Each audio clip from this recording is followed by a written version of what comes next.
we will be under assessment, we will be under measure of computation in every aspect of our lives in the future, from what you eat, who you date, what you buy on the internet, how much energy you use, but also what are your vital signs, how well are you doing in terms of health, what kind of specific genetic quirks do you have, what's your genome telling about your health, about your mental health, about how well you are doing, how well you are aging, what kind of disease you are susceptible to.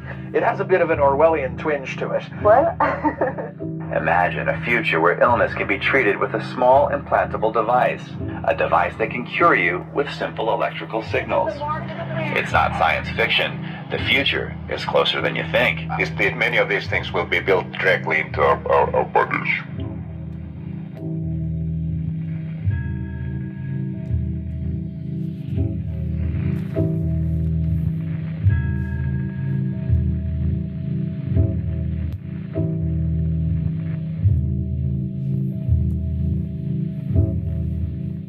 You've got this human genome project. We know what people's genomes are. Now you got to match it up to phenotype, so what's going on in their lives. And these gizmos and maybe this technology can help us have databases. I know that's a scary word, databases of health, which help us put it all together and figure out, what's going to happen to who, what should we do when. But of course, I would be remiss if I didn't bring up the topic that I'm sure all of you are thinking right now, which is you're hearing about chips implanted in bodies. So I've got to ask you, Kevin, and then we'll flip it to the audience. Any possibility of people hacking into other people's neurological systems and causing mischief? Not that anybody has that type of mentality on our planet. Tonight, CBS 2 News has learned prescription medications, as we know them, may soon be a thing of the past. Replaced with tiny implantable microchips that can treat and potentially cure dozens of chronic diseases with high-tech healing. Taking daily prescription medication can be hard to swallow.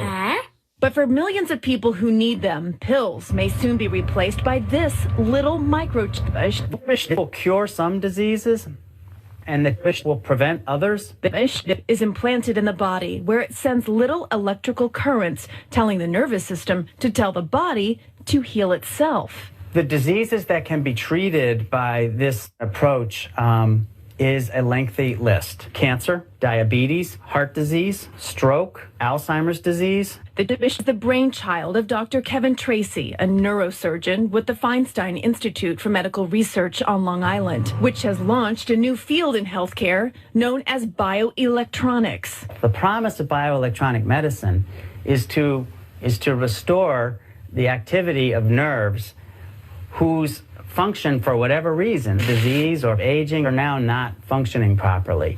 Tracy says the technology is extremely precise and there are no side effects. He compares it to how a pacemaker controls the nerves in the heart, except these new devices will control the nerves in the immune system. Potentially nerves to cancer, tumors to cancer cells, nerves to the bowel and bladder. Clinical trials for multiple chips are currently underway, and positive results have already been reported in treating conditions like rheumatoid arthritis, even appetite control. I figured, what did I have to lose? Virginia Vallis is one of the first to test a bioelectronic device for weight loss. Since starting the trial 4 years ago, she has lost nearly 100 pounds. You get this feeling of fullness. It's like you just ate a nice big meal. Embracing the future, drug makers like GlaxoSmithKline are looking ahead and funding research in this next frontier. Every single disease that we have looked at, we found that we could potentially make medicines with bioelectronic intervention. Bioelectronic devices are controlled by a smartphone or tablet and then programmed and monitored by the patient's doctor.